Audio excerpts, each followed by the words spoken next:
maka kita akan terjebak di celah yang kita mungkin lengah. Sehingga seperti kondisi Ibu tadi bilang, ini kita berusaha mau konsisten gitu, menjaga terus berbuat yang baik, tapi selalu ada muncul-muncul yang negatif-negatif. Gimana caranya tuh memfokus?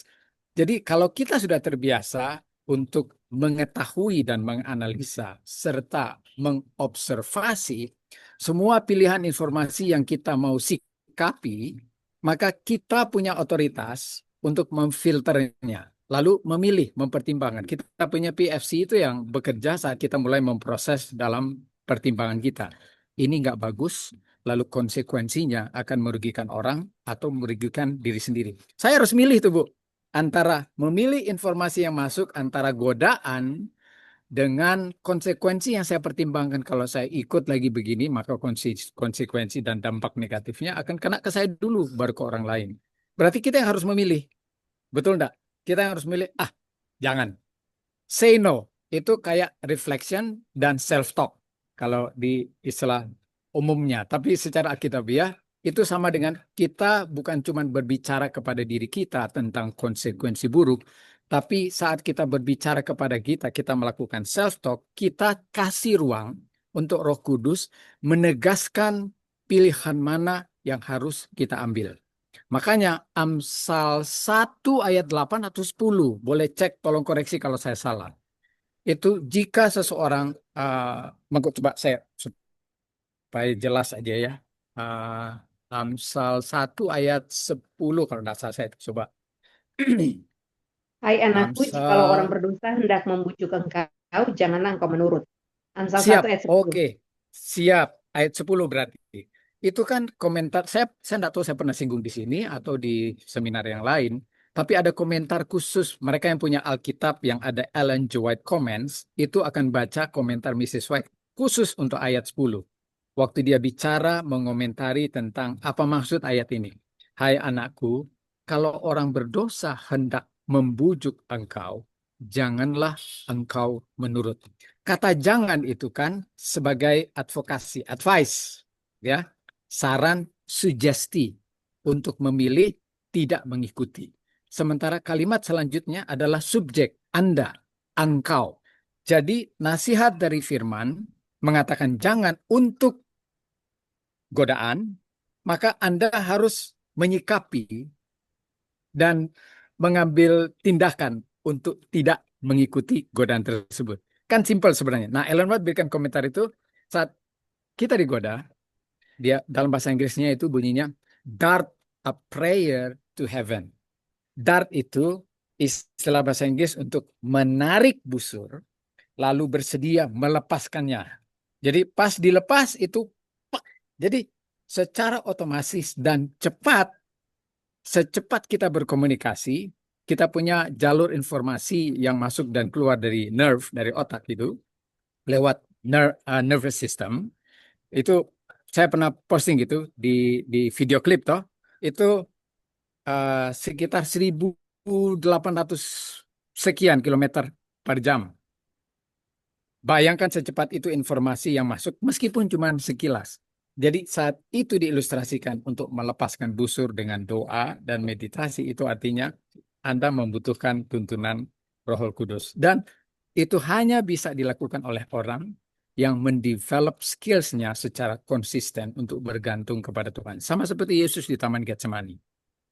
Sayangnya murid-murid yang dia berharap support sosial untuk menemani dia di Taman Getsemani, lengah, ngantuk, tidur, tidak melakukan meditasi yang sama. Dan Yesus harus berjuang sendiri. Dia putuskan di tengah beban masalah yang dia sedang hadapi dan dia pikul untuk mengorbankan dirinya, gantinya, mengikuti kemauan iblis, lalu melepaskan kita yang harusnya ditebus. Tetapi dia cuma bilang, dalam bahasa manusia, kalau boleh cawan ini lalu. Tapi lalu dia bilang, biarlah kehendakmu yang jadi. Arti kehendakmu yang jadi artinya Allah itu kan tahu bahwa Yesus harus lakukan misinya. Terlepas dari konsekuensi buruknya itu mengorbankan dirinya. Tapi yang penting di sini adalah bagaimana prinsip kebenaran itu dijalani.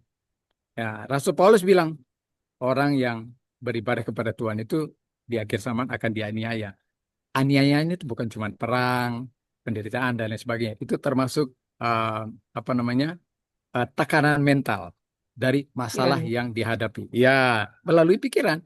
Dan itu nggak harus secara fisik, tetapi beban di pikiran aja itu bisa membuka celah kalau kita izinkan, Bu. Kita izinkan saja space sedikit, maka itu akan lebih dominan, membuat kita bingung, confused untuk mengambil keputusan. Dan itu tugas prefrontal cortex. Semua informasi kebenaran yang kita sudah simpan, nasihat, orang lain, pendeta, teman-teman sebagai support sosial yang selalu mengingatkan supaya kita jangan jauh kepada Tuhan. Kalau semua ini tidak punya banyak pengaruh karena kita membuka ruang bagi keraguan, maka kita akan kalah, Bu. Dan itu harus dilakukan atas dasar daily basis.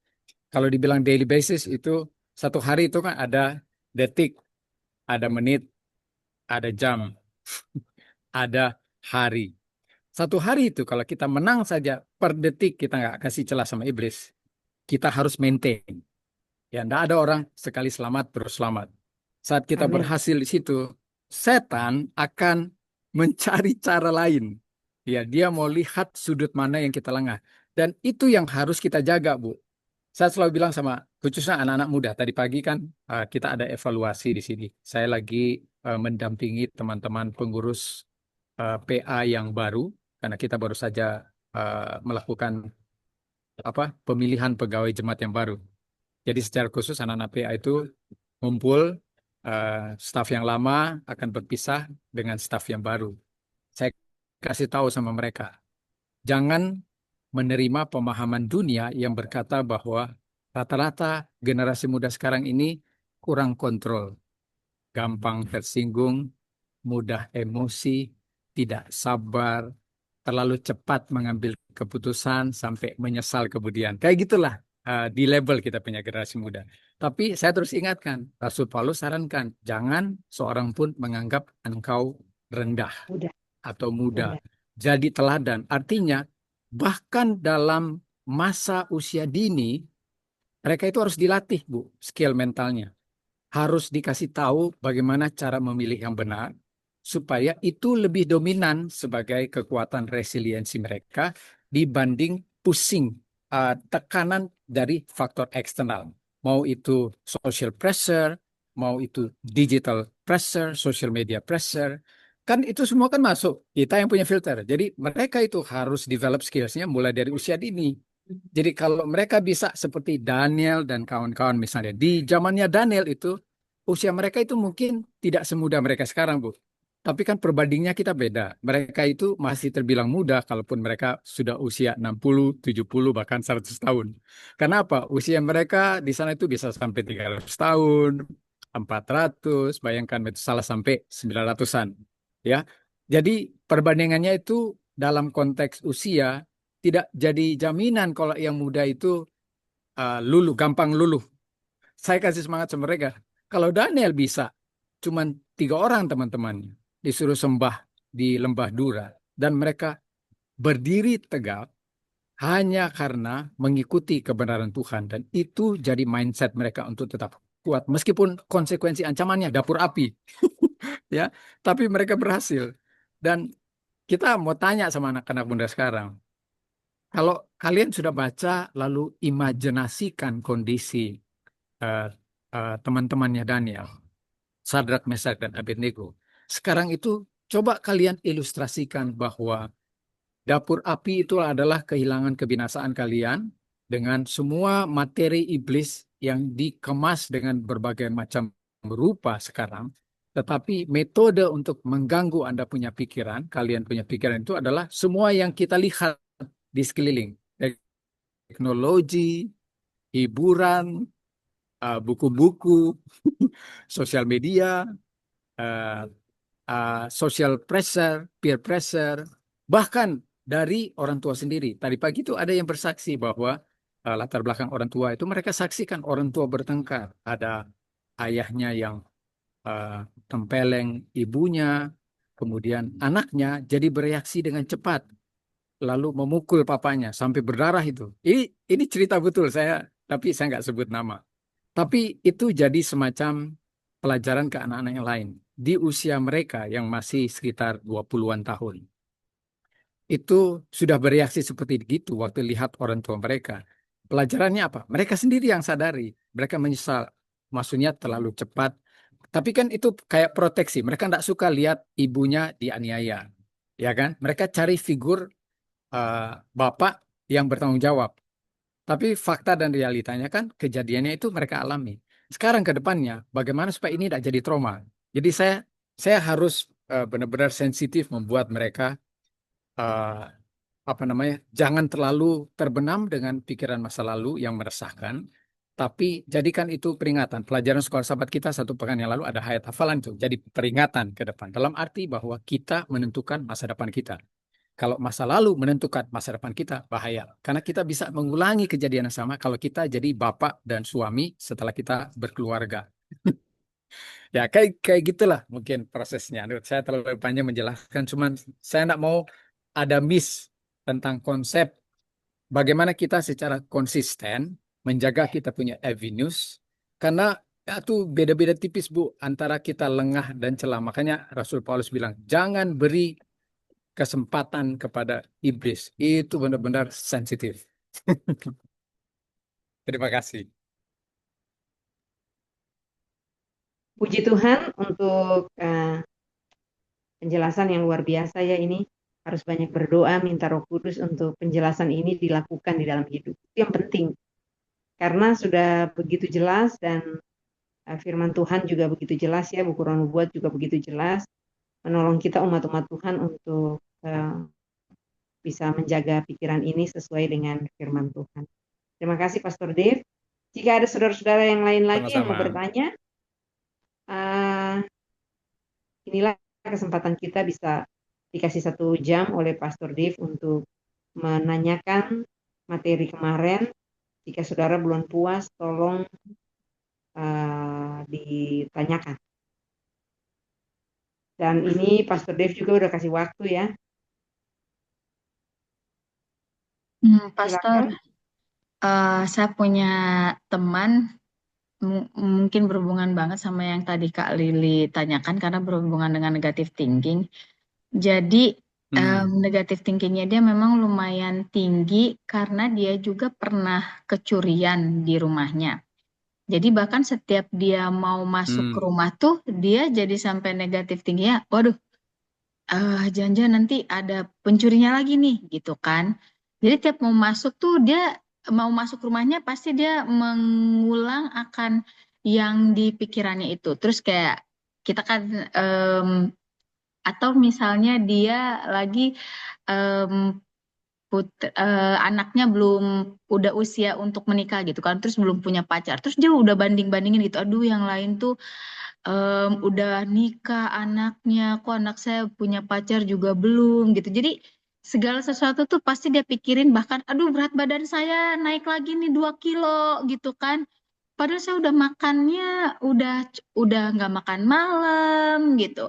Udah coba nggak makan yang terlalu manis, goreng-gorengan saya kurangin, nasi aja saya enggak gitu, cuman ubi gitu kan. Jadi negatif thinkingnya tuh tinggi sekali. Gimana, Pastor, kalau misalnya kita menghadapi orang yang seperti itu? Waduh, kalau saya pikir sih kayaknya itu bukan cuma negative thinking itu, Kak Iol. Itu overthinking juga.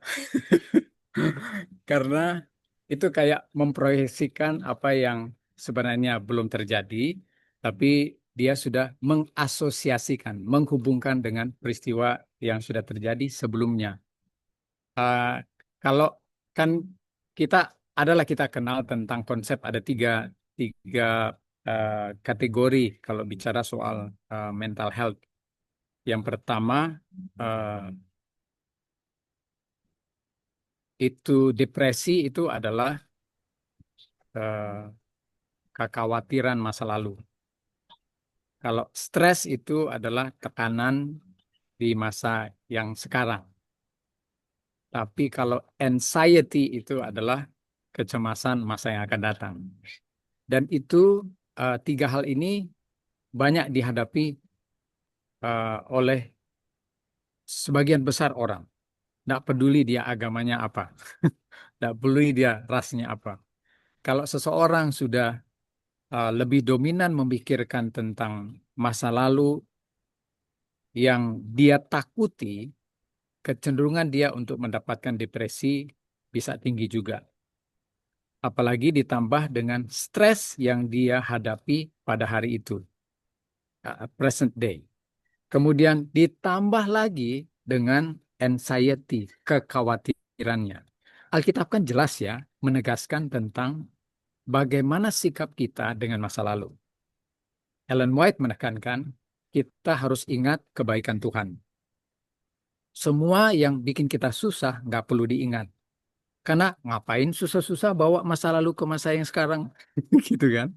Kita nih mikirnya harus praktis loh, dalam arti bahwa kalau itu memberatkan kita untuk menjalani hidup hari ini, ngapain saya bawa ke hari ini? Itu aja. Kalaupun itu sudah pernah terjadi dan ketakutannya karena itu, harusnya dia ikuti nasihat Alkitab, bilang berjaga-jaga dan waspada. Apa yang harus dia lakukan? Pasanglah CCTV kalau dia mau, ya kan? Kalau tidak terjadi, ngapain dia mesti khawatir? Lalu ke depannya, itulah proyeksi kewaspadaan yang dia harus lakukan supaya dia nggak dapat itu anxiety.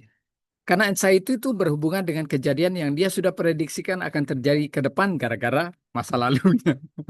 Jadi kalau di seri pelajaran kita itu pelajaran tentang eh, kalau tidak salah hari eh, pertama ya, regulate your mind, ya kan? Itu kalau bilang regulate, ya kitalah yang menentukan cara kita berpikir tentang semua peristiwa yang terjadi. Saya harus tegaskan, ini susah banget untuk nasihatkan khusus orang Advent. Secara umum orang Kristen itu sebenarnya mereka ini adalah orang-orang yang harusnya didatangi untuk mencari konsultasi. Kenapa? Saya bilang, the Bible is the whole complete manual book for psychological assessment. Saya katakan demikian karena ada satu neuroscientist yang bilang statement tersebut.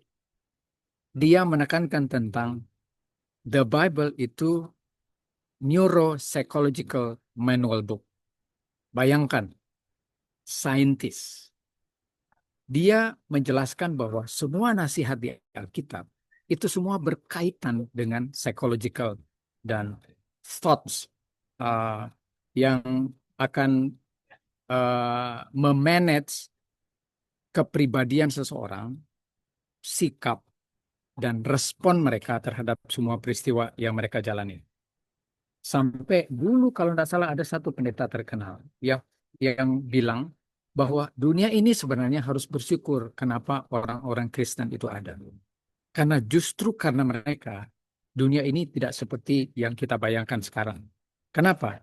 Karena di tengah dilema dari melihat konflik peperangan yang terjadi, orang Kristen itu diajarkan untuk saling mengasihi dan saling mengampuni. Rasanya itu tidak masuk di akal kalau ada perang. Ya kan?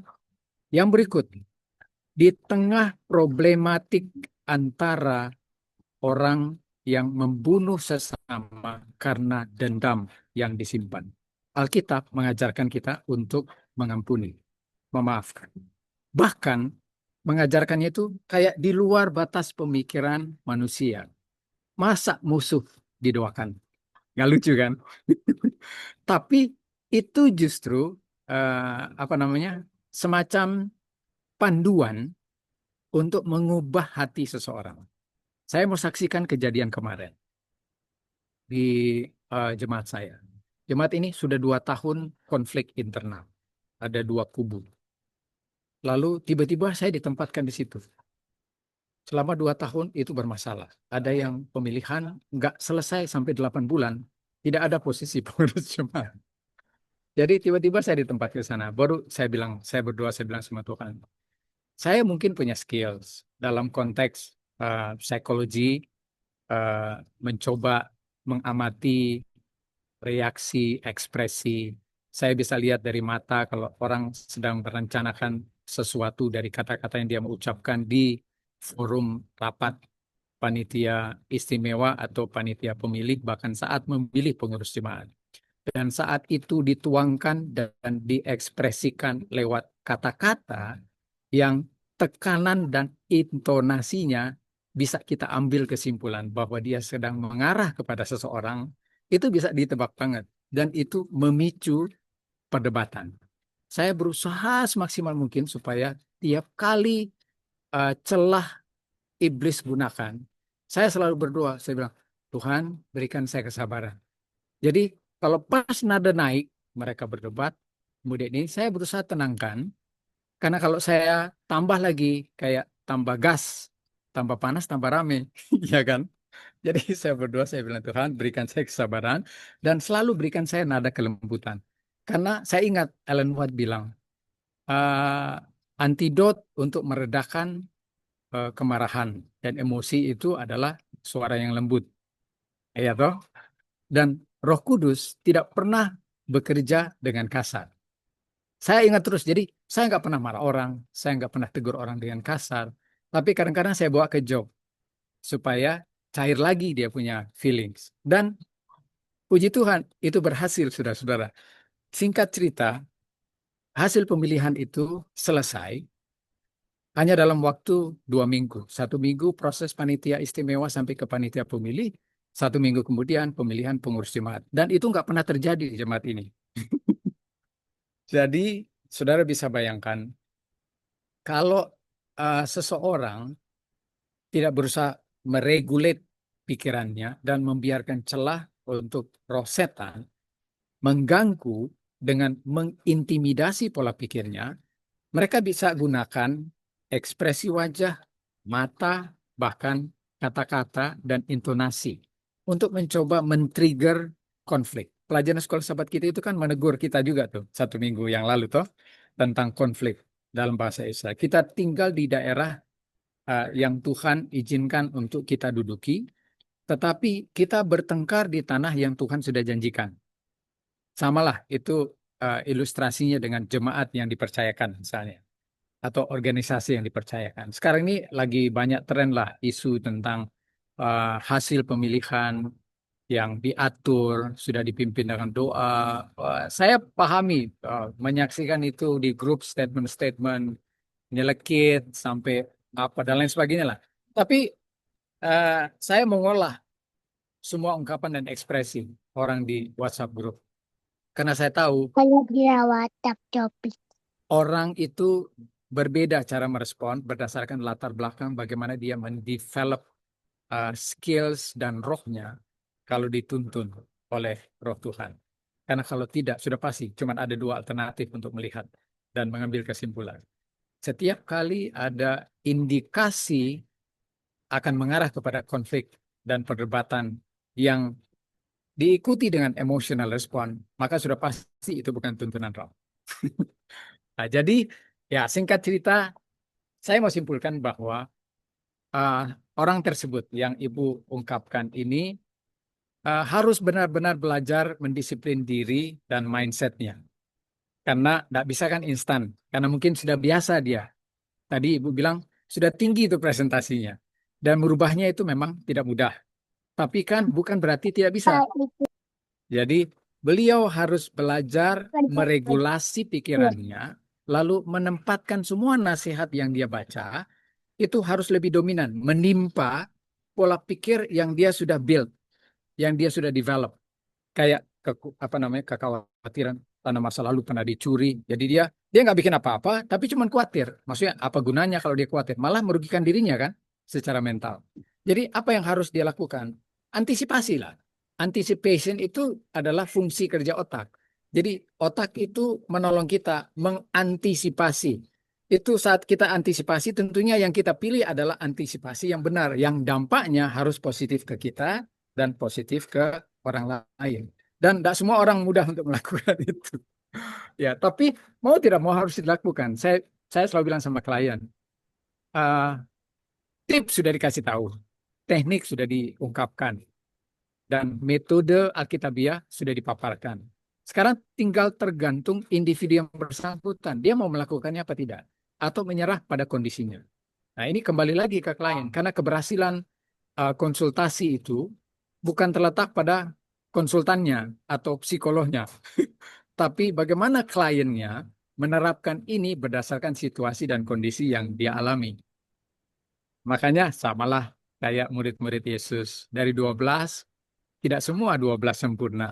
Ada satu yang mungkin membiarkan pikirannya tidak diregulate. Sehingga ya dia terbujuk bahkan untuk menjual Yesus. Hal itu bisa terjadi di lingkungan manapun. Mau gereja kita, mau keluarga dan rumah tangga kita, organisasi kita, di kepemerintahan dan lain sebagainya. Prinsipnya sebenarnya sederhana.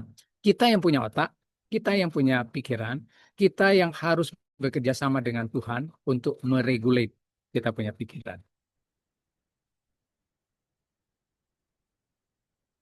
Puji Tuhan untuk pemaparan yang luar biasa. Cuma tadi saya boleh minta ulang nggak, Dok?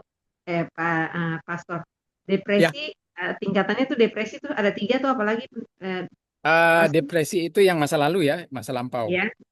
Kalau yang stres itu yang biasanya kita alami di hari itu, present day. Oh, Kalau kalau yang kedepannya itu adalah anxiety, itu anxiety. kecemasan. Ya, itu Oh, yang Alkitab bilang jangan kamu khawatir akan ya kesusahan hari ini, cukuplah untuk hari ini. Tapi ya jangan oh. menyusahkan diri dengan kesusahannya. Terima kasih banyak untuk penjelasan. Kiranya Sister Ioy puas ya untuk bisa menolong. Ada lagi teman-teman yang mau bertanya. Ini ada yang baru juga yang tidak mengikuti, baru join dan baru mengikuti. Selamat datang Brother Nelson Manhutu. Tidak mengikuti session minggu lalu. Namun hari ini kita berbicara mengenai beberapa topik yang bisa menolong kita di dalam pelayanan kita, bahkan paling tidak untuk diri kita sendiri tuh. Kita juga tertolong dan juga kita bisa berbagi di rumah, anak-anak, istri, dan juga di tempat di mana Tuhan memanggil kita untuk melayani. Jadi ada regulate your mind, engage your emotion wisely, strengthen your stress response, transform your thoughts, open your heart to connection, renew your habits, dan embrace hope in God. Jika ada yang mau bertanya lagi, yang merasa minggu lalu perlu penjelasan yang lebih dalam karena waktu kurang begitu banyak buat kita di pagi hari, silakan boleh bertanya. Saya berikan kesempatan, langsung nyalain mic-nya, langsung bisa. Di luar series juga nggak apa-apa, Ibu. Karena Oke, pasti di luar series. akan terhubung. Oke. Pastor Dave, nanti jam 4 ini saya ada kedatangan seorang anak muda. Dia itu menurut saudaranya yang akan bawa dia ke sini untuk mau sharing dan berdoa itu, katanya dia itu diganggu oleh kuasa roh jahat. Nah, sampai dia tadinya dia suster di Siloam Hospital, sampai akhirnya dia nggak lagi bekerja. Tapi menurut ponakan saya yang tinggal di sini, yang satu tempat tinggal sama mereka di tempat asal mereka datang, dia bilang dia pernah berkunjung tuh, udah rumahnya udah kotor dan dia juga udah kayak ngomong sendiri. Tapi kalau bicara sama dia masih connect gitu, dia masih ingat semuanya. Nah, gimana tuh ya, Dok? Memahami kan biasa kalau kita saranin pergi ke psikiater, nah langsung dikasih obat. Bagusnya untuk itu apa ketemu saya bisa refer ke siapa, atau kalau dia mau ya, karena orang-orang begini juga kan agak susah juga. Dan paling tidak ada pelajaran-pelajaran apa yang bisa saya bawa untuk dia jam 4 nanti. Oke. Saya pernah mengalami ini 2 peristiwa sebenarnya. Yang pertama di Kupang. Waktu di Kupang itu pelayan wanita dari anggota. Jadi saya waktu itu masih ada di gereja karena ada yang saya harus selesaikan. Itu sekitar mungkin setengah 12 malam lah, hampir tengah malam. Cuman saya ditelepon, jadi saya langsung datang. Tapi waktu saya tiba, anak itu lagi dipegang tangannya kiri kanan, lalu matanya terbalik. Jadi warna putih aja yang kelihatan. Baru bukan cuma 1 orang yang pegang tangannya, 2 karena kuat sekali. Jadi Kan saya baru datang itu tahun 93 kalau tidak salah, saya ingat. Kemudian memang diinfokan anak ini sering sekali gitu. Maksudnya katanya kerasukan lah masuk roh jahat. Dan kalau anak ini bicara, suaranya itu berat. Berat kayak suara laki-laki, bukan suara wanita. Jadi eh, saya tuh mikir-mikir, saya masih baru selesai tamat itu dari UNAI tahun 93. Saya berdoa sama Tuhan, bagaimana caranya mengatasi, karena belum pernah saya atasi ini. Saya cuma berdoa supaya paling tidak apa yang saya ketahui tentang nasihat firman Tuhan yang mencoba untuk memasuki alam bawah sadar dari anak yang kerasukan lewat indera pendengarannya, dan Tuhan harus campur tangan dalam hal itu untuk menembus Amin. alam pikirannya. Kita kan susah itu, kita mau bayangkan Ibu gimana cara kerjanya, tapi yang kayak kayak gini tuh kesannya ilahi banget. Jadi eh, saya bukan orang supranatural. Kita ini manusia yang cuman terbatas dalam konsep eh, kekuasaan ilahi, tapi kita tahu bahwa kekuasaan itu melebihi kuasa kegelapan sama sekali. Jadi ya Amin. kita cuman percaya bahwa apa yang diungkapkan Rasul Paulus di Filipi 4 ayat 13 itu adalah antidot untuk kita kepada orang dan orang yang mengalami. Jadi saat membaca itu kan seperti mendapatkan keyakinan bahwa aku dapat menanggung segala sesuatu, mau itu kerasukan kah itu atau stres akut dan lain sebagainya, karena Yesus yang memberikan kau. Itu Amin. confidence-nya harus dari orang tersebut. Jadi waktu saya datang itu saya lihat teman-teman yang datang di situ eh, lagi bubuhkan garam di sekitar. Terus selain garam, bawang putih. Jadi ditaruhlah sekeliling. Saya tidak mau menyalahkan karena mungkin tradisi ya. Saya nggak mau bilang salah, terlepas dari keyakinan yang mereka yakini. eh, saya mengintervensi hanya dengan mengatakan bahwa eh, ini hanya bisa kita serahkan kepada Tuhan lewat doa. Kita upayakanlah, kita berdoa semua. eh, Jangan ada yang terfokus pada pikiran lain selain mendoakan supaya anak ini ada celah yang dia masih mau mendengarkan. Karena kalau iblis masuk itu tidak semua dia bisa kontrol. Jadi kalau eh, yang saya tahu ada semacam hasil penelitian tentang seorang pasien yang kerasukan lalu di scan MRI dia punya otak. Memang rata-rata yang aktif banyak itu adalah amigdala yang berkaitan dengan emotional dan feelings. Jadi itu aktivasinya lebih banyak warna merah. Lalu PFC-nya itu eh, kayak tidak aktif, Bu. Makanya Hmm. harus diaktifkan, harus diaktifkan. Nah, satu-satunya akses yang anak ini eh, istilahnya bisa masuk ke anak ini adalah telinga, kan dia masih bisa Hmm. mendengar. Jadi saya bilanglah sama teman-teman, eh, bacakan ayat itu keras-keras, sementara saya membisikkan, kamu harus yakin bahwa Yesus akan menolong kamu mengeluarkan apapun yang sedang merasuki. Sementara teman-teman lain yang membaca ayat tersebut. Eh, Cukup lama, Bu. Cuman kan ya kita ini tidak bisa mengkalkulasi reaksi daripada seseorang yang kerasukan. Ya, mungkin pengalaman lalunya kita nggak tahu seberapa berat dia sudah terbiasa terekspos dengan ini. Teman-teman di eh, Katolik itu kan biasanya pada umumnya tahu tentang eksorsisme yang notabene eh, mencoba mempercayai bahwa setan itu bisa mempengaruhi seseorang sampai bisa mengontrol semua benda-benda di sekitar dan lain sebagainya lah. Saya juga nggak maulah terlalu gegabah untuk mengatakan tidak percaya karena kita juga bisa menyaksikan. Jadi uh, regulate kita punya pikiran itu harus kita sharing ke anak yang bersangkutan supaya di pendengarannya dia mendengarkan nasihat dari kita bahwa dia harus berdoa dalam hatinya. Tidak harus disebut.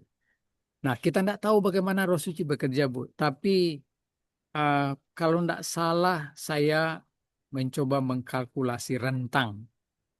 Itu sempat waktu kita berdoa pertama, mungkin waktu didengar ayat tersebut diungkapkan, tiba-tiba badannya jadi lebih kuat, tegang. Jadi kayak mau dilepas itu. Jadi mesti tambah orang untuk pegang itu tangan anak. Sementara saya terus berdoa dalam hati, tapi sambil saya menyebutkan juga nama tersebut. Mungkin itu pergolakan yang kita tidak bisa lihat, karena kita tidak bisa embus ya ke dalam jiwa anak itu, bahkan kepikirannya. Tapi yang terjadi justru menarik. Setelah itu eh, ada suara yang keluar, yang suara laki-laki yang bilang, dia masih ada di ruangan ini. Jadi waktu bilang dia masih ada di ruangan ini, itu berarti kan ada indikasi bahwa mungkin ada celah sekarang di hatinya. Saat dia bilang begitu, ya mungkin rohnya sudah keluar, tapi pengontrolan akses ke otak yang bagian bahasa itu masih dipengaruhi, ya kan? Jadi dia menggunakan itu dengan bicara, mengucapkan statement. Teman-teman yang lain mungkin agak gemeter, karena, aduh, suaranya udah berat, baru bilang, masih ada di ruang ini. Jadi mereka baku pukul lihat, takutnya nanti siapa yang mau dirasukin gitu kan. Saya juga sih berharap lah jangan-jangan saya yang dirasukin gitu. Jadi cukup tegang lah malam itu. Udah mau hampir setengah satu, Bu. Singkat cerita, saat kita eh, eh, tetap melanjutkan untuk berdoa, pelan-pelan tiba-tiba ketegangan, maksudnya tekanan, kekuatannya itu melemah. Lalu pandangan matanya terus mulai turun. Kelihatanlah hitamnya, Bu. Terus dia mulai sedikit sadar dan tangannya lemas. Terus kan kita dudukin itu di kursi. Lalu pas dia terbuka matanya, dia lihat ke sekeliling. Dia lihat dari kiri ke kanan, dia perhatikan saya, baru dia tunduk. Terus kita cuma tanya, bagaimana perasaanmu? Haus katanya. Jadi ya kita bilang kasih air minum lah. Setelah itu kelihatan tenang. Maksudnya wajahnya itu udah mulai kayak cerah gitu lah, Bu. Eh, sudah tidak lagi eh, terkesan putih atau pucat, tapi udah mulai memerah sedikit. Lalu matanya sudah mulai normal, artinya ada pergerakan kiri kanan melihat ke sana kemari. Lalu dia tetap diam. Tapi saya cuma yakinkan sama teman-teman, mungkin lebih bagus kasih dia istirahat, kasih minum lagi, baru kasih air istirahat. Tapi selalu ingatkan untuk dia berdoa dalam hati, karena itu harus dia lakukan supaya nggak ada celah yang dia kasih masuk. Kita ini kan semua faktor eksternal, Bu, yang ada di sekelilingnya. Jadi dia cuma mengandalkan indera pendengarannya untuk mendengarkan petuah-petuah dan nasihat yang kita infokan ke dia. Tapi dia harus menentukan alam pikirannya itu mau dirasuki lagi atau tidak. Jadi dia yang harus menentukan. Dan kita selalu motivasi dia untuk katakan, kalau ada bisikan-bisikan, ngomongnya tuh langsung bilang aja tidak, meskipun dipikiran, meskipun tidak diucapkan. Karena itu kan sama dengan kita berkomunikasi dengan kita punya otak, lalu menentukan sikap. Otak ini harus menolak apapun persepsinya masuk, yang nanti akan justru memancing dia untuk membuka lagi ruang, masuk lagi nanti roh jahat. Jadi memang etikanya, ya kita tidak bisa bilang ke orang ini mungkin karena kurang setia, kurang iman, kurang doa, dan lain sebagainya. Tidak. Secara psikologis kalimat ini justru akan memberikan dampak negatif. Ya. Respon aman kita, ya kita adakan dialog seperti yang saya lakukan. Mungkin bisa observasi dan analisa setelah interview sedikit lah, jeda antara sebelum dia kerasukan, apa yang terjadi sebelumnya. Hanya untuk melihat dia punya kronologis, ya. Dan setelah itu ya mungkin secara rileks mulailah kita bercakap. Kalau secara ilmiah itu kerasukan itu, Bu, kalau di istilah psikologis itu selalu ada hubungannya dengan kecemasan, ada panic attack, atau mungkin gangguan tidur yang tidak normal, ya biasanya itu simptomsnya itu ya pasti udah bisa ketebak lah, jantung berdebar, dada sesak, ada merasakan seperti ada kehadiran sesuatu gitu, baru kemudian takut. Nah, itu yang diteliti oleh saintis tentang amigdala yang Hmm. aktivasinya itu berlebihan dibanding PFC. Terus ya memang nggak bisa bicara ya karena dia punya area untuk lingual, untuk bahasa sedang tidak bisa diaktifasi, merasa tekan, merasa ditekan. Jadi kalau di budaya itu masing-masing punya tradisi berbeda cara menafsirkannya. Kadang-kadang ada yang dihubungkan dengan nenek moyang lah dan lain sebagainya. Padahal kalau mau ditelusuri ada juga penyebab dari trauma masa kecil, ada tekanan batin yang tersimpan, sehingga itu mengganggu kinerja fungsi otak dan lebih banyak mengaktifasi amigdala. Kalau berlebihan, maka itu akan mengganggu denyut jantung, fungsi hati, dan bahkan paru-paru. Nafas jadi terengah-engah, dan bahkan seperti yang tadi saya ungkapkan, kayak mata. Karena mata ini kan terhubung langsung dengan saraf otak, Bu. Jadi kalau bagian otaknya agak terganggu, oleh karena lebih banyak aktivasi amigdala, Iya, maka Pak. kan informasi ke saraf matanya itu mungkin jadi tidak normal secara saintifik ya Bu.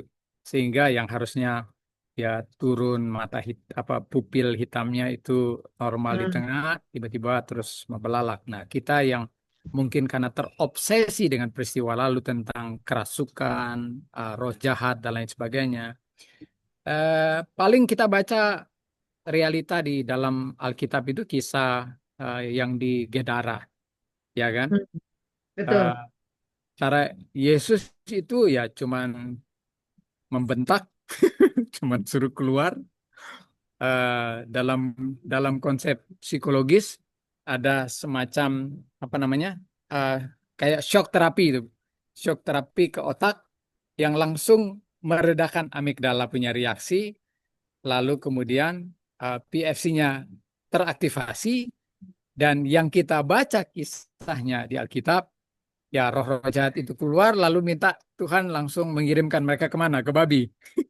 Iya, Ya betul. mungkin bisa terulang sekarang terjadi. Cuman ya, kadang-kadang ada hal-hal yang tidak bisa kita buktikan dengan saintifik, Bu, tapi metode yang kita lakukan sedapat mungkin lah, semaksimal mungkin mendampingi orang yang membutuhkan, biarkan divalidasi bahwa dia merasa itu, tapi prosesnya seperti yang tadi lah. Kita berdoa, minta Tuhan bekerja, mengintervensi, dan sedapat mungkin berinteraksi dengan klien. Kalau dia tidak seperti yang pelayan ini, Bu, kan masih bisa berkomunikasi, maka kita bisa bukan survei, kita bisa interogasi lah, interview, uh, jeda simptom-simptom sebelumnya kenapa dia alami seperti demikian. Baru kita bisa tarik kesimpulan berdasarkan asosiasi yang kita sudah dapatkan dari informasi orang tersebut. Mungkin hanya itu yang saya bisa uh, sampaikan. Kalau kalau dihubungkan dengan series, maka kan berarti banyak yang harus dilakukan itu, Bu. Iya, Banyak sekali betul. yang harus dilakukan. Dari mulai orang tersebut uh, meregulasi pikirannya, transform pikirannya, dan lain sebagainya lah. Habitnya harus harus dia pantau, kebiasaan. Karena rata-rata kita mungkin lengah tidak melihat bahwa gejala yang kita hadapi sekarang itu sebenarnya adalah dari proses yang mungkin terabaikan seperti yang kita pelajari di series Restore. Karena kalau kalau kita lengah di poin-poin yang kita pelajari, maka kemungkinan gejala-gejala umumnya itu langsung bisa ketahuan. Dan itu belum mengarah ke penyakit loh, Bu. Karena itu bisa mengarah ke penyakit. Ini kan kita baru Hmm. bicara dalam batas kondisi mental yang terganggu. Kondisi mental, iya. Kalau udah sampai ke penyakit, berarti itu kan penyakit kejiwaan ya, Pastor. Ya, artinya berarti harus ada ini, Bu.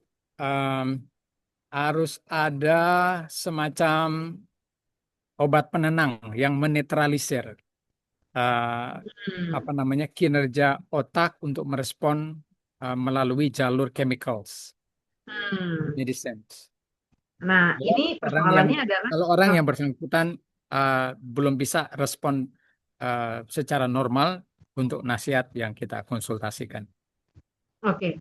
Nah, persoalannya adalah sepertinya keluarganya itu tidak tidak mau menerima bahwa ada anggota keluarganya tuh yang harus bergantung kepada obat ya mereka membahasakannya sakit jiwa lah gitu. Nah, jadi Hmm. apa namanya? Mungkin dengan penjelasan pastor ini saya akan menjelaskan kepada mereka nanti kalau datang untuk hal-hal ini mungkin mungkin uh, pelajaran yang pastor sudah berikan ini, poin-poin dari restore ini saya ingin bagikan juga ke dia ya dan bisa nanti lihat lagi Oh, oke. mungkin Uh, bisa kasih apa namanya kasih saran kepada dia untuk ke dokter. Ya, saya sendiri tidak menolak kalau dibutuhkan obat ya Bu, karena kan Ellen White juga menekankan bahwa Allah itu bisa bekerja melalui medicines. Cuman Hmm, kan kita perlu waspada juga medicine yang digunakan. Makanya ya hmm, saya pernah singgung tentang klien saya yang 24 tahun harus minum obat penenang begitu lama. Padahal mungkin ada alternatif lain yang seharusnya disarankan. Kan kita berusaha semaksimal mungkin untuk tidak tergantung pada medicines kalau sebenarnya fungsi daripada medicine itu bisa didapatkan dari alternatif yang lain. Meskipun hmm, mungkin rentang restorasinya lama karena biasa orang kan mau instan Bu healingnya, betul.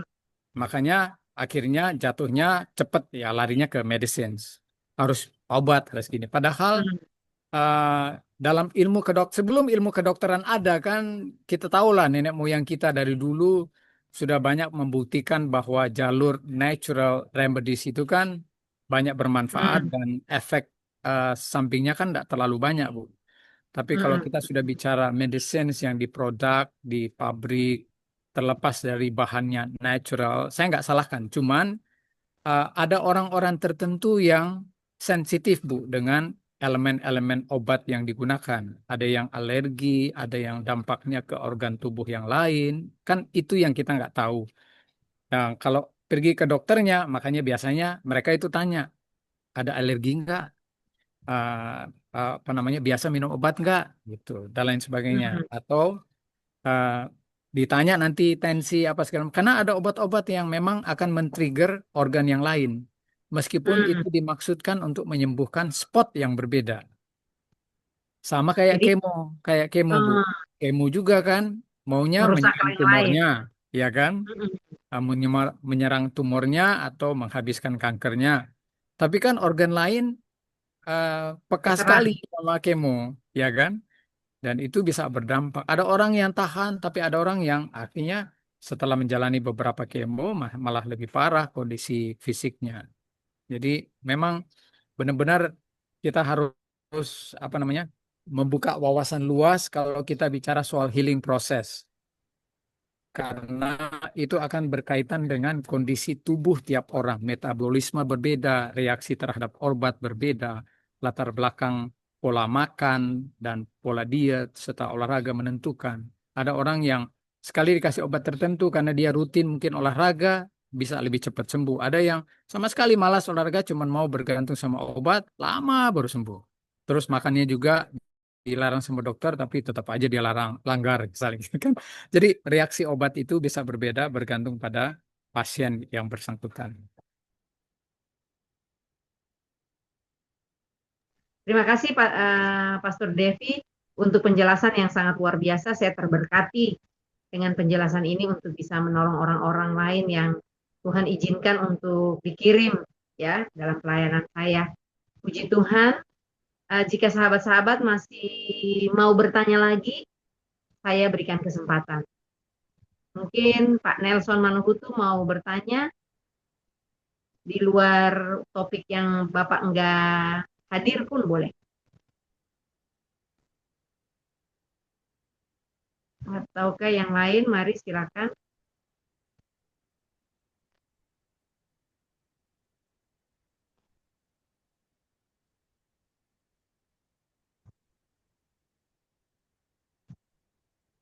Jangan malu maksudnya. Siapa tahu masalahnya itu ada masalah pribadi, enggak Oh masalah iya, sih betul. sebenarnya. Selamat sore Pak Pendeta, selamat ulang tahun juga ya Pak Pendeta, semalam ya Aduh, ulang tahun Pak Pendeta ya. terima kasih banyak. Panjang umur ya Pak Pendeta, supaya selalu ada untuk kita juga ya, mungkin untuk yang lain juga untuk selalu ngasih motivasi. Kami sih Siap. sangat berterima kasih bisa menjadi perpanjangan tangan Tuhan kepada kami ya.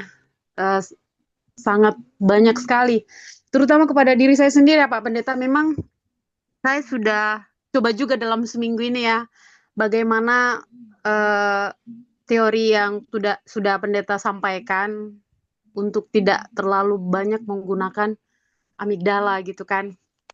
Terus memang saya sudah coba, tapi ada juga mau saya keluar dari situ kan. Jadi saya coba download lah itu video Pak Pendeta kan gitu. Jadi ketika mulai pikiran saya itu datang, terus saya putar itu gitu kan. Memang mulailah memperbaiki, tetapi kan nggak mungkin terus-terusan kayak gitu loh Pak Pendeta. Maksudnya Yap, selalu yap, harus yap. ada obatnya, ibaratnya walaupun hanya sekedar mendengar.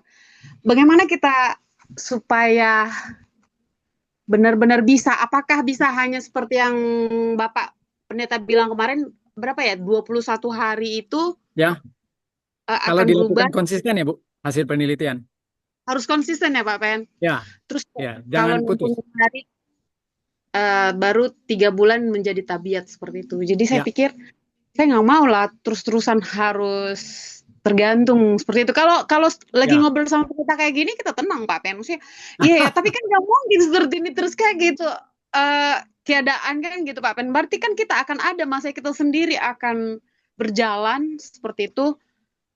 Tapi ketika pun nanti kita sudah sendiri, ya kita akan mampu gitu. Bagaimana cara kita untuk bisa bertahan pun tidak terlalu tergantung kepada, mungkin nggak sampai obat ya Pak Pendeta, tapi saya pikir Ya, ketika saya terlalu bergantung seperti ini juga, saya pikir apakah ini bagus, seperti itu saya pikir gitu kan. Tapi paling tidak ketika ini masih halnya positif, saya pikir sebenarnya nggak salah gitu kan.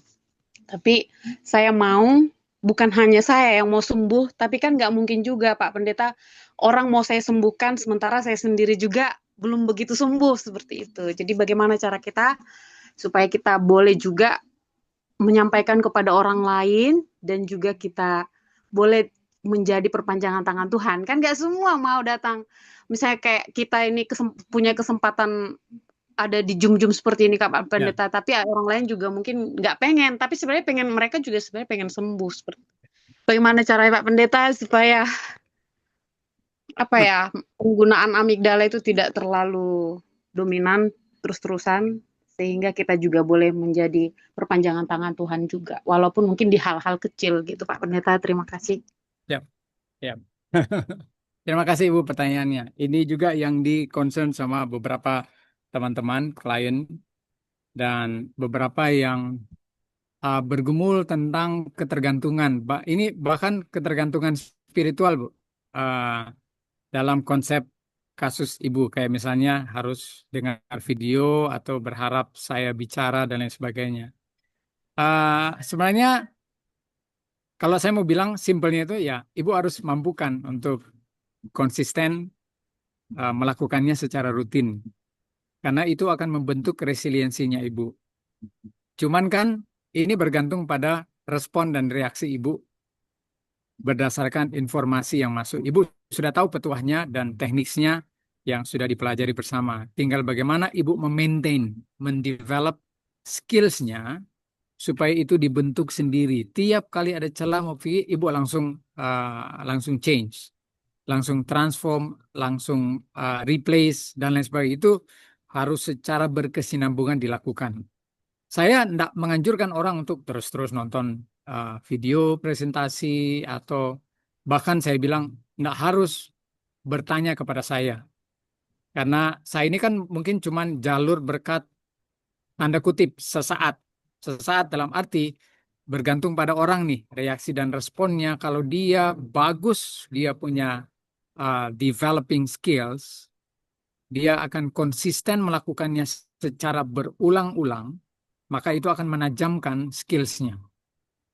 Nah, mau ditanya cara, Bu, yang saya lakukan, saya Saya cuman bisa buktikan bisa karena memang saya alami. Karena kalau mau direview lagi saya punya kehidupan kayak childhood trauma saya, broken home, orang tua pisah berkali-kali, bercerai, kemudian tinggal di lingkungan saudara yang berbeda.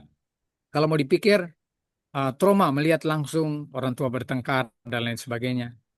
Itu nggak mudah juga untuk eh, mau keluar dari situasi dan kondisi traumatik memori seperti itu. Tapi kan ya cara saya menyikapi apa yang pendeta jemaat saya dulu di Serang, pendeta Suhardi, sampaikan tentang Filipi 4 ayat 13, maka tidak ada oknum lain yang bisa membantu saya kecuali saya dan Yesus. Karena ayat di Filipi 4 ayat 13 itu cuma bilang subjek satu-satunya adalah aku. Segala perkara dapat ku tanggung. Saya harus membuktikan dengan kekuatan yang diberikan oleh Tuhan bahwa saya bisa menghadapi apapun. Jadi ini kayak dulu saya pernah bikin seminar judul failure proof, nggak bisa gagal. Ya, cuman ya saya bilang kita ini manusia, tendensi dan kecenderungan gagal itu bisa jika lose kita punya koneksi. Kan kita bicara juga tentang open for connection. Artinya koneksi yang harus kita buka adalah koneksi yang terus-menerus dengan bisikan Roh Suci, tuntunan Roh Allah, nasihat firman Tuhan yang selalu bergema dalam pikiran kita. Yang kita udah storing di kita punya area prefrontal cortex. Plus long term memory. Kalau mau dibutuhkan short term memory, instantly ada nasihat firman Tuhan yang langsung keluar saat kita membutuhkan dalam kondisi masalah yang relate dengan ayat yang kita butuhkan.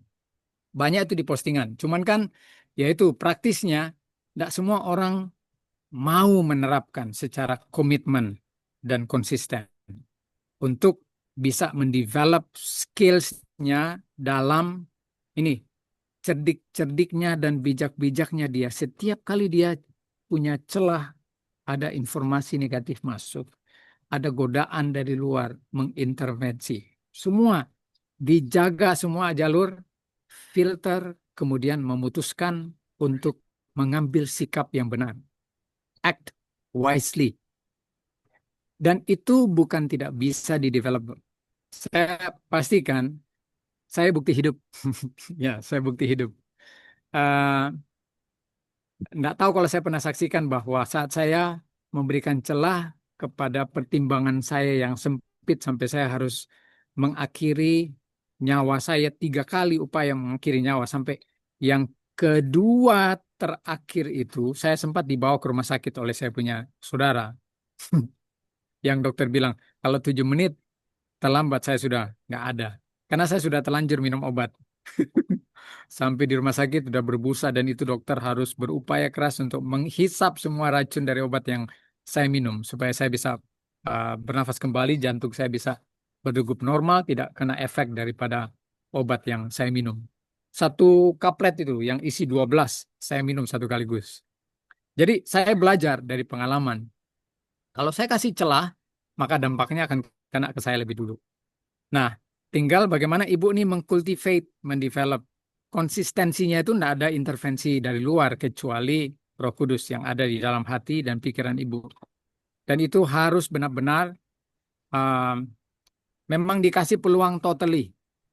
Jadi jangan sampai ada jeda sampai kita berusaha berpikir saya mau kontrol saya punya. Kita ini bukan apa-apa. Without me you can do nothing kata Yesus. Artinya hanya Tuhan yang punya peranan penting lewat Roh Kudusnya. Dan yang dia kirim sekarang kan Roh Kudus nih, Bu. Yesus tuh secara fisik udah nggak ada, dia udah naik ke surga kan. Lalu dia kirimkan Roh Kudus. Roh Kudus itu fungsinya menginsafkan kita akan dosa. Artinya dia bekerja, Ellen White bilang bekerja di prefrontal cortex. Dia kasih insaf, dia ingatkan kita bahwa this is wrong. Ini salah, jangan ikuti. Makanya Rasul Paulus bilang kalau dengar suara roh berbicara kayak gini jangan keraskan hati. Kita ini memang cobaannya itu cuman masalah mengalahkan diri, Bu. Musuh terkuat kita, musuh terbesar kita adalah diri.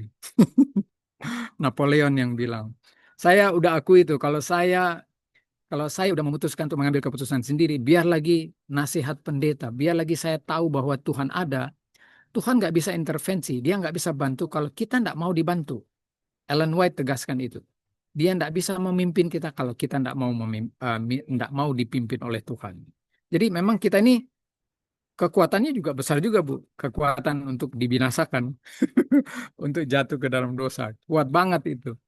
Makanya kan um, proses sederhana pada waktu di Taman Eden, uh, jeda waktu antara Adam dan Hawa jatuh ke dalam dosa, dengan saat mereka mendengarkan perintah langsung dari Tuhan. Jangan pergi, jamah, dan makan buah pohon pengetahuan yang baik dan jahat. Tapi waktu Hawa pergi mendekati itu pohon, yang dia lihat adalah faktor eksternal. Buahnya kelihatannya nikmat, memberikan apa? Hikmat. Ya, menarik. Dan itu kasih celah itu. Lewat mana? Lewat mata. Jalur pertama untuk informasi masuk ke dalam otak kita. Kalau ini sudah lebih dominan, Bu, lupa itu barusan Allah baru bilang sama mereka, jangan pergi, jangan jamah, dan makan. Itu sudah penolakan terhadap firman secara langsung dari reaksi dan respon yang Hawa lakukan saat melihat godaan. Dan itulah proses di mana kejatuhan nenek moyang kita pertama ke dalam dosa. Membiarkan celah dirasuki dan dimasuki oleh iblis lewat faktor eksternal. Berbagai macam media bisa masuk. Dan Hawa tidak menyimpan titah dan perintah. Makanya Raja Daud itu kan ada pasal-pasal khusus tuh. Aku menyimpan titahmu, Tauratmu ke dalam hatimu. Menjaganya supaya aku tidak berdosa. Dan itu harus dilakukan secara konsisten oleh individu yang bersangkutan saat mereka sedang mengalami pergumulan dan tantangan dalam kehidupan. Hanya itu yang saya bisa sampaikan, Bu. Saya dalam kondisi sekarang ini saya masih nggak bisa tak kabur bilang bahwa saya sudah menang karena perjalanan saya belum berakhir ini. Setan masih ada, saya masih ada di dunia menjelang kedatangan Tuhan. Kita tidak menjauhi pertemuan ibadah, kita harus cultivate, kita punya mindset untuk tetap dituntun oleh Tuhan. Di tengah-tengah tekanan semua, kondisi lingkungan dan situasi yang bisa membuat seseorang yang tidak terlatih itu bisa hilang arah, hilang fokus, Bu. Ya, orang yang mungkin sering ikut Zoom, tetapi tidak melatih dia punya cara respon, kalau Zoom berhenti, lalu ada masalah datang, udah susah dia mau cultivate karena dia tidak terapkan. Jadi Zoom-nya banyak, Bu. Hadir di Zoom banyak, tapi saat digoda dia dengan emosi dipancing orang, lupa dia dengan materi Zoom-nya. Nah, kan yang salah bukan Zoom-nya. Yang salah kitanya saat menerima informasi tidak kita gunakan untuk memberikan proteksi bagi diri untuk semua cobaan yang kita alami. Jadi semua petua dan nasihat firman Tuhan itu bisa kalah kalau kita meresponnya berbeda, memberikan celah kepada iblis. Cuma dua kekuatan besar ini, Bu.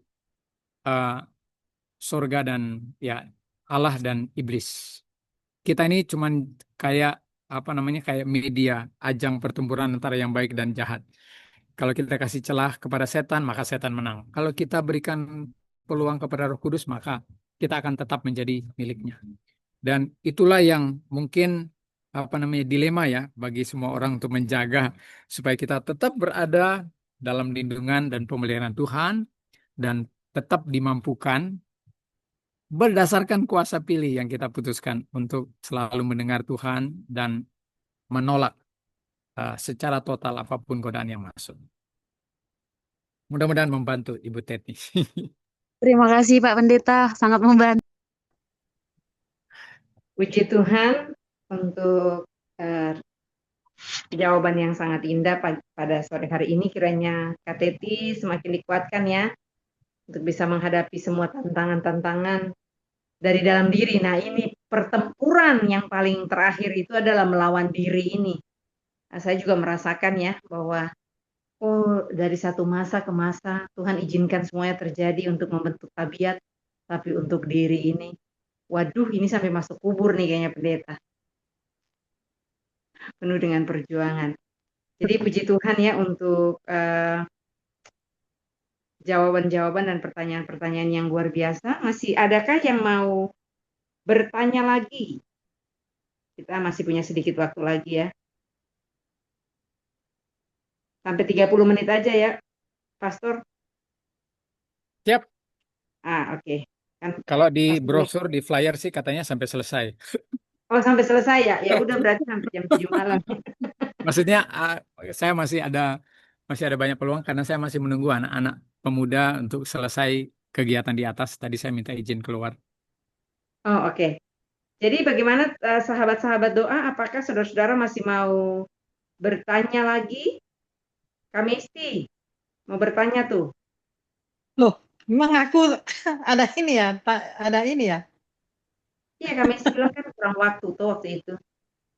Jadi apa yang Oh, mau ditanyakan silakan.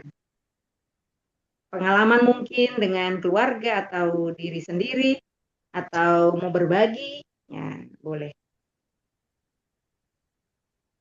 Pastor, Siap. bertanya deh, karena Lili itu dan memang benar-benar terjadi sih.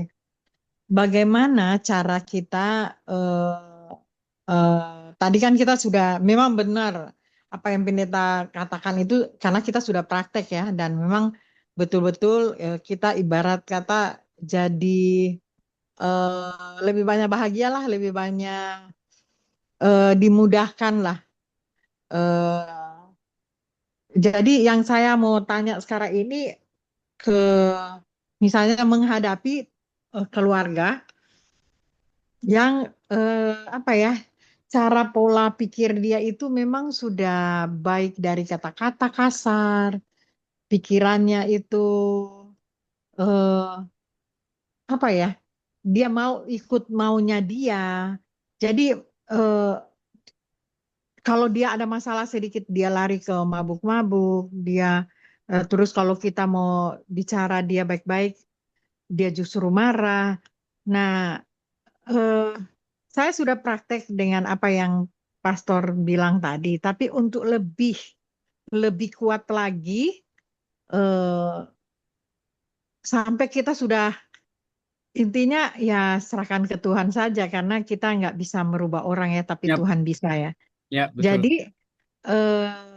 akhirnya sampai misalnya dari 24/7 kasih, oh Selasa, Kamis atau Rabu kita berpuasa, itu saya sudah lakukan.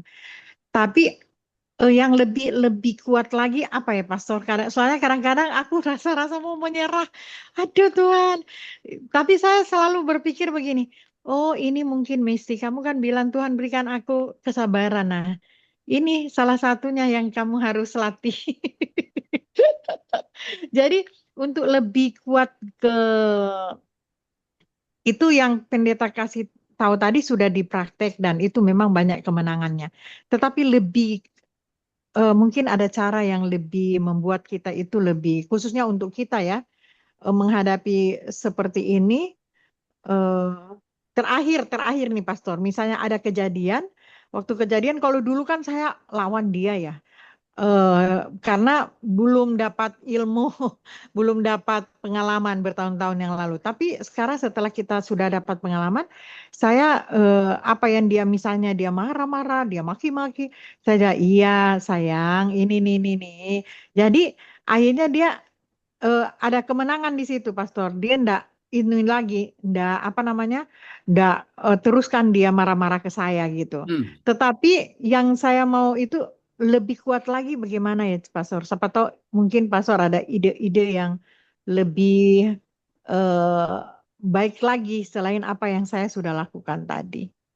Terima Kalau kasih. ya, terima kasih Ibu Mesti. Kalau boleh saya tanya, lebih kuat di mananya nih? Lebih kuat lagi untuk maksudnya kadang-kadang kan sampai saya tadi sudah bilang saya sudah menyerah tuh. Tetapi akhirnya Menyerahnya karena apa? dikuatkanlah Ya, dengan firman. apa Nah, ada kondisi yang membuat Ibu sampai berpikir mau menyerah?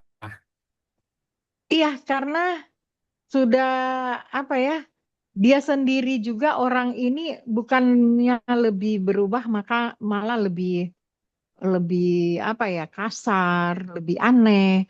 Nah, Tapi di tadi situ saya Ibu, rasa, ya, tadi Ibu ada memberikan indikasi ya kayak ada perubahan sedikit gitu?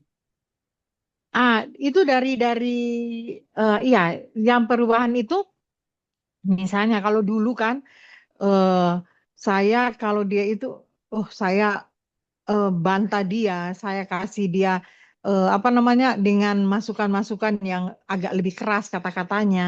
Tetapi sekarang ini setelah pengalaman dengan pendeta juga dengan semua, saya coba hadapi dia dengan semua dia marah-marah, dia pokoknya kasar banget ya. Saya iya maafkan saya ya, ini. Nah dia ndak Sudah mulai ini, melembut. dia nggak ada ibarat lagi melawan, maksudnya eh, kata-katanya yang kasar itu agak stop gitu loh. Nah, Jadi lalu karena nah yang saya mau suka apalagi ya yang harus dilakukan supaya bisa membuat siapa tahu orang ini bisa apa ya dari kita cuma sampai demikianlah nanti kurang Tuhan berkarya eh, karena kita nggak siap bisa rubah orang itu ya saya ya. tahu. Mohon maaf Ibu ya, jangan Nah, tersinggung nih. Saya mau iya. sampaikan sesuatu Nah, berdasarkan eh, yang saya observasi untuk teman-teman yang mungkin dealing dengan harapan dan ekspektasi. oke. Ya, jadi ada beberapa yang mungkin dikategorikan tidak puas melihat perubahan yang sederhana yang sudah terjadi, yang dilakukan. Terus berusaha berharap agar supaya ada perubahan lebih besar terhadap orang yang bersangkutan. Nah, saya mau kasih tahu prinsip sederhana dari perubahan. Eh, Orang ini kan berbeda, Bu, cara bereaksi dan merespon. Sedangkan tadi waktu Ibu Teti menyinggung tentang proses transformasi perubahan dari habit ke karakter itu, saya sudah sampaikan di presentasi ada waktu sampai 21 dan penekanan sampai kuat itu sekitar hampir 3 bulan. 2 bulan, 3 bulan lah, tergantung daripada individu yang bersangkutan. Jadi kita tidak bisa berharap lebih, sementara orang bersangkutan yang kita lihat itu tahap kemajuannya baru sebatas apa yang dia mampu responi. Bisa tangkap kira-kira maksudnya. Jadi Ya. kita harus bersyukur pada fase tersebut. Meskipun kita berdoa, seharusnya kita melihat keberhasilan dalam jangka rentang waktu yang kita perhatikan berdasarkan reaksi yang kita terapkan, siklusnya itu mungkin singkat, maka di waktu yang lain fasenya mungkin akan berulang tergantung pada kondisi. Kalau kondisinya sama isunya, lalu ibu bereaksi dengan hal yang sama, maka akan menambah perubahan. Dan itu kan bertahap. Jadi kita nggak bisa berharap lebih proses yang terjadi terhadap seseorang yang lagi membutuhkan rentang waktu di mana kondisinya mungkin tidak seperti yang kita harapkan.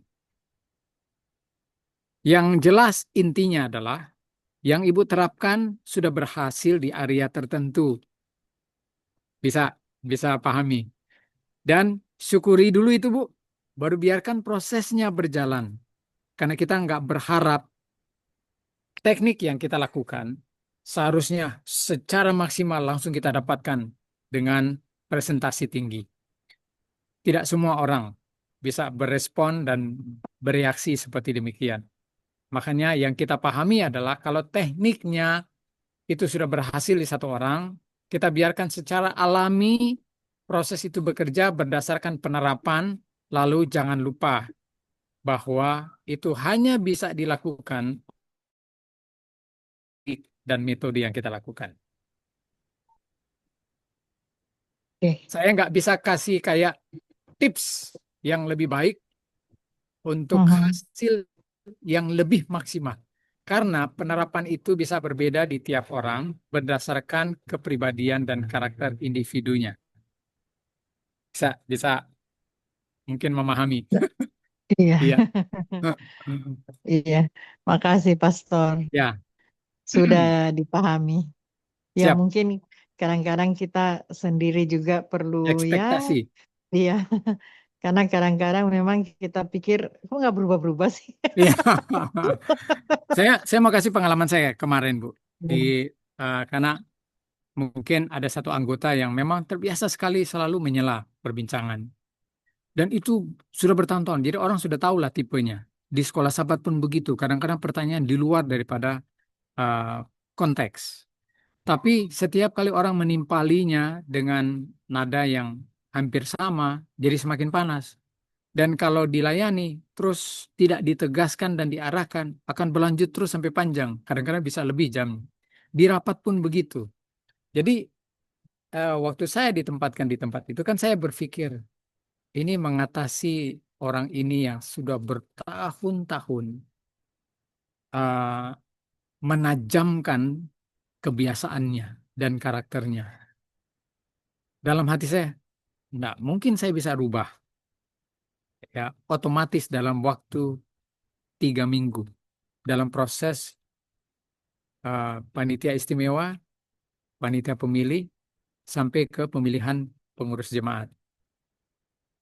Jadi eh, saya sampaikan di floor, meskipun sebenarnya arahnya saya ke beliau. Beliau tahu itu. Cuman saya bilang, mohon jangan tersinggung, karena ini yang saya hadapi secara realita. Kalau saudara-saudara ingin menyangga dan berdebat atau memperbincang sesuatu, izinkanlah uh, struktur yang tepat, biar Anda boleh angkat tangan, lalu sampaikan. Yang lain, mohon tunggu sampai selesai diutarakan apa yang mau diperbincangkan. Kalau mau menanggapi, olah dulu, perhatikan baik-baik, analisa kalimat-kalimatnya, baru angkat tangan lagi, baru kalau saya berikan kesempatan, silakan menanggapi. Jangan menyela yang nanti akan, artinya saya yang mendengarkan pun akan mendengarkan dua sumber sedang berbicara. Jadi saya harus memfilter dengan upaya yang kuat untuk menganalisa dua pembicaraan sekaligus, dan itu tidak bagus, saya bilang. Jadi biarkan seseorang menyelesaikan pembicaraannya, kemudian biarkan seseorang untuk menanggapi saat waktunya diberikan. Ya, saya mohon ini tertib supaya tidak lama kita mau selesaikan rapat. Begitu juga saat kita memilih pengurus yang baru, sudah saat nama-nama diperbincangkan. Kadang-kadang ada satu dua beliau terpancing dengan ada satu yang memang juga istilahnya yang men-trigger lah masalah perdebatan jadi semakin ramai. Tapi karena saya yang memimpin rapat, saya minta mereka menghargai saya sebagai ketua panitia pemilih, lalu saya harus tegaskan lewat nasihat firman Tuhan. Ya, saya ada singgung ayat tentang ada satu ayat yang bicara soal kata-kata yang lembut meredahkan kemarahan. Jadi kemarahan itu kan tidak selalu identik dengan tapi nada yang keras yang dilandaskan pada emotional trigger dari amigdala. Sehingga intonasi juga bisa keras, tapi mungkin maksudnya dia tidak apa. Tapi itu bisa memancing juga trigger orang. Jadi saya tegaskan ayat, kemudian saya kasih tahu supaya jalan perbincangannya teratur dan kita menjaga intonasi supaya jangan sampai nanti Anda punya jantung ini tensinya cepat denyut jadinya terus tiba-tiba tensinya naik. Terus cara saudara menghirup oksigen paru-paru Anda lebih daripada uh, pemompaan normal. Jadi apa namanya? Bernafasnya itu cepat, jadi paru-paru itu bisa mempengaruhi nanti secara psikologis. Jadi karena mereka ikuti, saya saksikanlah hasil rapat ini ke teman pengeja di kantor yang mungkin mereka nggak pernah dengar karena biasanya itu selalu bermasalah kalau di rapat. Jadi saya bilang, saya nggak bisa, bukan bukan upaya saya itu. Saya serahkan supaya Tuhan yang mengendalikan hati. Saya nggak bisa kendalikan pikiran orang karena Tuhan yang ciptakan itu. Saya bukan pencipta otak, saya bilang. Jadi ya saya cuma mengandalkan, tapi kan saya punya otorisasi untuk memberikan informasi supaya saat mereka mendengarkan nasihat dan petuah yang langsung saya bacakan dari firman Allah, plus penambahan informasi tentang kondisi kalau ini dilanggar, berhubungan dengan reaksi emosional yang nantinya akan berdampak secara psikologis dan mental. Jadi mereka mulai menganalisa dan paham gitu loh. Kalau misalnya buruk-buruknya nih, kalau mereka nggak ikuti, maka jadi rame perdebatan. perbincangan juga jadi rame.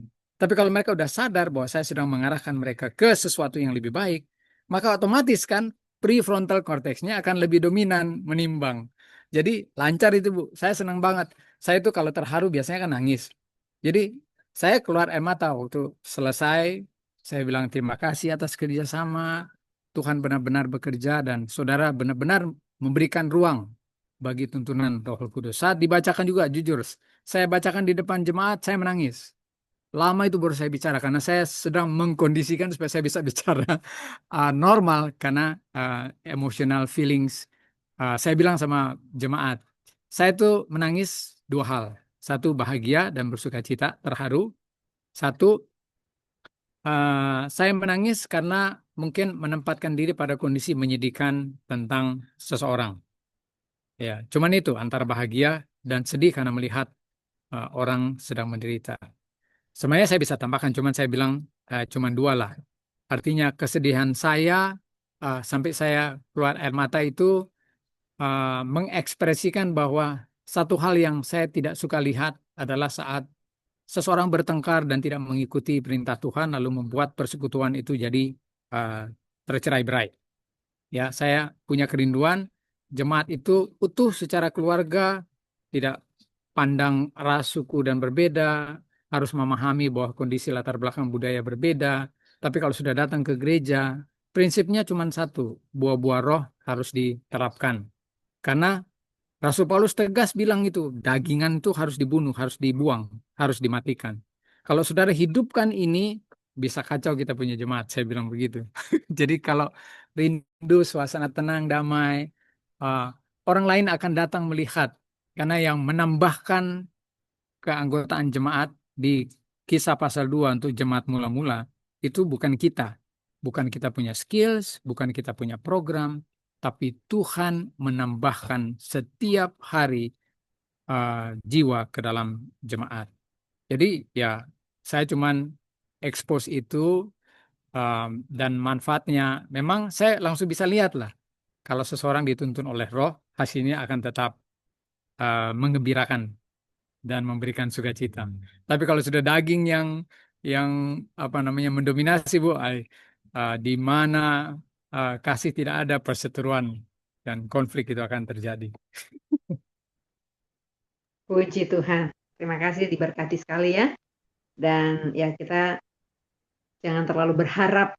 Artinya ada sedikit perubahan, disitulah kita bersyukur, bersuka Bersyukur. cita untuk keluarga kita, teman dan sahabat kita, orang-orang di gereja maupun dalam pelayanan. Hargailah perjuangan itu sebagaimana juga mungkin orang lain juga menghargai perjuangan kita Ya, tanpa kita ketahui. betul. Jadi kita akan terus dipakai Tuhan untuk bisa jadi berkat. Semangat kami isti untuk menghadapi hal-hal yang harus dihadapi dan belajar banyak sabar dan terus berdoa dan berharap Tuhan akan memberikan satu masa di mana keluarga akan dipulihkan. Yap. Ini sepertinya pertanyaan terakhir ya Pendeta, siapa tahu nanti Pendeta dicariin lagi sama Gak apa-apa, jemaatnya, kan bisa personal juga Bu. Oke. Di chatbox ada pertanyaan dari Sheila. Dalam pengontrolan emosi di mana saat kita menghadapi situasi di tempat umum, seperti saat kita lagi ngantre, ada orang yang datang terus langsung masuk begitu saja tanpa mengantre ya, lalu kita langsung merespon dan menegur orang tersebut. Apakah itu sikap yang tepat untuk menegur di depan banyak orang, atau kita biarkan saja? Wah, itu saya tuh. Tolong dong Bu, antri ya, ini udah panjang. Gimana Pak? Banyak sih reaksi yang berbeda Bu. Ada yang menegur secara halus, menyampaikannya, terus ada individu yang ditegur, responnya juga positif. Jadi kadang-kadang mereka juga minta maaf, terus balik ke antrian di belakang. Tapi ada yang ditegur, terus langsung marah, lalu jelaskanlah bahwa dia buru-buru dan lain sebagainya. Saya pernah bicara di Persekutuan Bank Sentral Asia, Persekutuan Orang Kristen, saat ada apa namanya serah terima jabatan baru pimpinan cabang di Makassar, di Jalan Ratulangi. Ada satu CS, Customer Service, yang resah banget. Dia mengungkapkan tentang eh, keresahannya merespon. Dia layani antrian salah seorang nasabah, datang tiba-tiba memotong nasabah prioritas yang memaksakan dia untuk melayani dia terlebih dahulu karena dia nasabah prioritas. Dia memotong antrian dengan kasar. Tapi eh, untungnya ada supervisor yang langsung menangani. Tadinya tuh dia sudah mau emosi, dia mau bilang, biar lagi nasabah prioritas, Bapak ngerti nggak antrian? Jadi kadang-kadang beda-beda Ibu. Cuman ya waktu saya menyampaikan materi malam hari itu, saya bilang reaksi Kristiani kita tentunya adalah dengan nada yang lembut. Jelaskan eh, jika memungkinkan menganalisa kepentingan yang penting baru diskusikan dengan konsumer yang sedang mengantri supaya mencari celah untuk saling pengertian antara nasabah. Jadi gantinya untuk menyuruh beliau kembali ke belakang menunggu antrian, siapa tahu konsumer di depannya itu eh, justru lebih sabar dari si S-nya, langsung bilang, silakan Pak, layani dulu. Karena saya dapati banyak kasus seperti demikian, teman-teman CS. Karena saya biasa kalau bahkan ke bank-bank, langsung build connection. Jadi teman banyak, ada yang CS, ada yang supervisor, bahkan security. Jadi koneksi itu penting karena untuk dealing dengan isu-isu seperti ini, ya kadang-kadang celah banyak terbuka untuk alternatif solusi. Jadi ya kalau ini saya mau jawab apakah itu sikap yang tepat menegur di depan banyak orang itu depend ya. Kalau orang yang ditegur itu adalah tipe orang yang uh, mau refleksi dan tahu bahwa dia salah dan tidak responsif dengan amigdala, it's okay, nggak jadi masalah. Tapi kalau dapat orang yang nggak bisa sama sekali ditegur depan orang banyak dan bahkan dia mengambil kesimpulan, dia dipermalukan, bisa tambah rame.